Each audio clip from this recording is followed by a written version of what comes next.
Bueno, hoy después de cagarlos de la risa con un par de chistes. Esta vez. Si los voy a hacer cagar pero del miedo, este es un cuento que me lo hicieron a mí y no dormí de miedo, juas juas jajaus, se los contaré. Todo comenzó.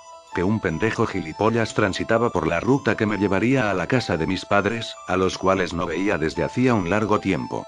Era la primera vez que iba por este camino y me pareció bueno, pues había pocos autos y podía ir ligero. El único inconveniente era que las estaciones de servicios estaban muy alejadas unas de otras, y un problema con el vehículo me significarían muchas horas de espera. Parecía una tarde que iba a ser soleada, sin embargo y sin previo aviso, comenzó a llover y un gran viento se levantó.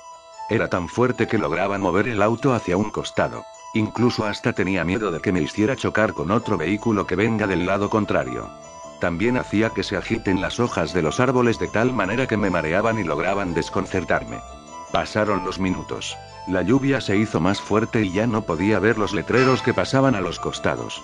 El manejar se me hacía cada vez más dificultoso e incluso el volante se me escapaba de las manos, como si el viento mismo condujera el auto hacia mi destino. El caer de las gotas de lluvia sobre el auto era tan intenso que no me dejaban escuchar ni siquiera el motor, entonces encendí la radio. Oí en las noticias que los vientos superaban los 120 km por hora y por esto, decidí disminuir la velocidad. Creía que yendo más lento no tendría ningún problema conduciendo, pero me equivoqué. De repente un golpe seco se sintió sobre el parabrisas y un alarido retumbó, pero fue acallado rápidamente por la lluvia. El miedo me invadió, pues había atropellado a alguien. Frené y detuve el motor. Me quedé inmóvil en el auto. Me pareció que pasaron unos minutos y miré hacia el parabrisas. Había sangre, pero ninguna marca de un golpe, mi mirada permanecía sobre la sangre. Parecía que la fuerte lluvia no quería que me olvide de que agonizaba alguien afuera, pues no lavaba la mancha. Abrí la guantera muy nervioso, tomé el impermeable y me lo puse. Jamás había tardado tanto en abrir la puerta del auto, tenía miedo de enfrentarme a la realidad. Ya afuera comencé a buscar a quien había atropellado, pero ni siquiera había rastros de que algo hubiera pasado allí. Estuve unos minutos recorriendo el lugar, pero no encontraba nada. ¿Podía ser que lo que atropellé se haya escapado? Regresé al automóvil y sorprendido, vi manchas de sangre sobre el asiento.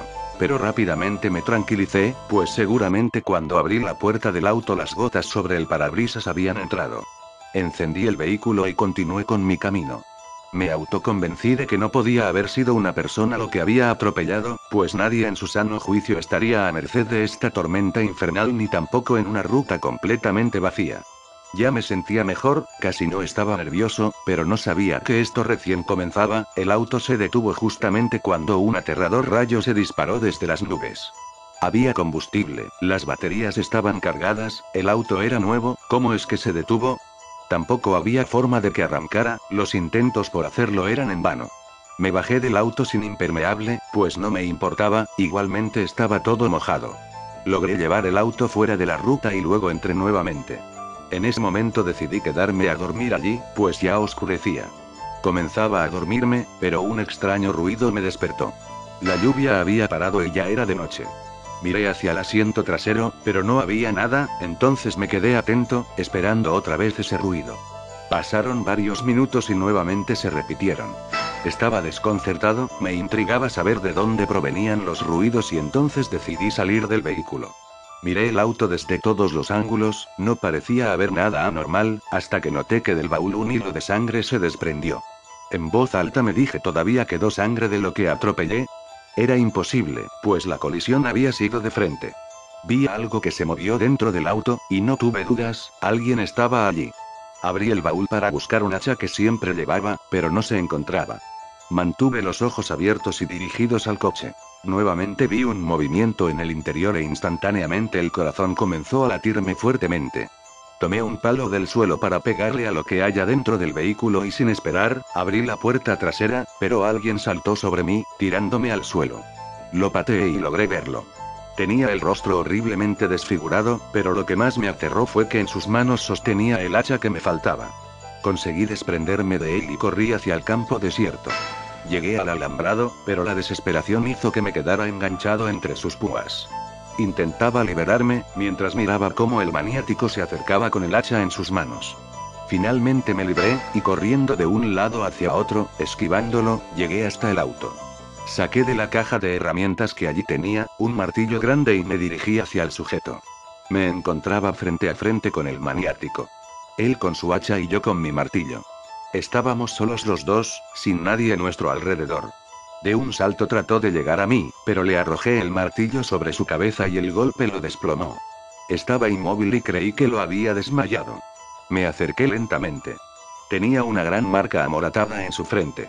Parecía un hombre de unos 40 años y estaba desfigurado, pero no era por el choque. Salté cuando vi que sus ojos se abrieron, pero parecía que no podía moverse demasiado. Me quedé observándolo un rato, esperaba que muriera.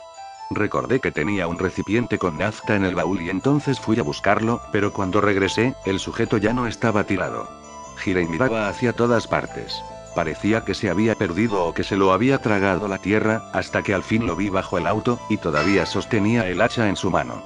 Sentía el agudo silbido del viento, el cual parecía que aconsejaba deshacerme del tipo. Entonces me agaché y tomé el hacha sin mayor resistencia, pues él ya había muerto. Arrastré el cuerpo hacia la zanja y lo rocié con nafta. Encendí un fósforo y se lo arrojé. Me quedé mirando cómo el cuerpo ardía y cada parte se chamuscaba. Era tan intenso el calor, que las hojas húmedas por la lluvia igualmente se encendían.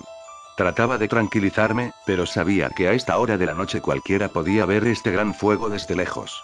El cuerpo se calcinó y, con ayuda de algunas ramas, logré hundirlo en un gran charco de lodo que había unos metros más adelante. Regresé al coche y después de 2 intentos, encendió. Continué mi camino. Estaba totalmente agotado y llegué a una gasolinera. Llené el tanque, pues quedaban muchos kilómetros por recorrer todavía.